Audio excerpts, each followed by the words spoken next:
I saw you yesterday at our Washington studios, I'm guessing at 10:15 a.m. Neither you or I had any idea what was coming down the pike. How surprised, how stunned was all of Washington at the press conference yesterday? It was truly remarkable as he delivered what was a 75-minute at least press conference where he battled not only members of the press, but also Democrats and even folks within the U.S. Intelligence Committee. Kevin, what sticks out? I don't need you to give me a 75-minute review. All of cable TV's done that for the last 15 hours. But help me here with the single item you learned in the sprawl of this moment.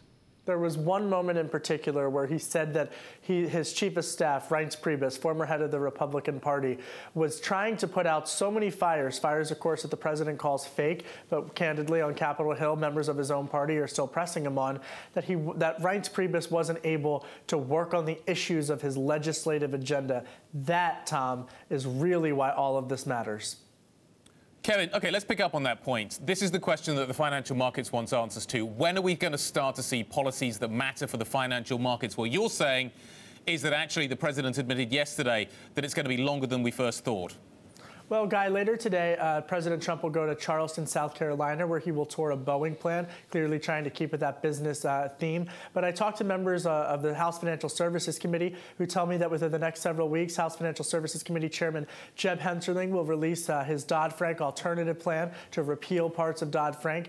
Yesterday on the Hill, House Speaker Paul Ryan saying that tax reform is in the works after a week-long recess. Next week, we could start to see movement on that. And, of course, repealing parts of the Affordable Care Act, Obamacare. So all of this is in the works, but what makes it difficult is these moderate Republicans in the upper chamber in the Senate who, as a result of the controversy surrounding the White House, are facing pressure not to support him. Is the Republican Party distancing itself from what happened yesterday?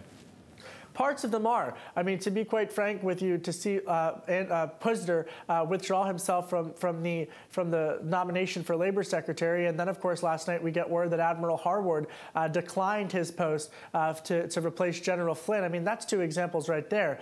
But I would also point out that yesterday President Trump met with the original members of Congress who supported him. These are more conservative members, people like Chris Collins from upstate New York. He's looking to elevate some people while other members withdraw for their support from him or distance themselves from him.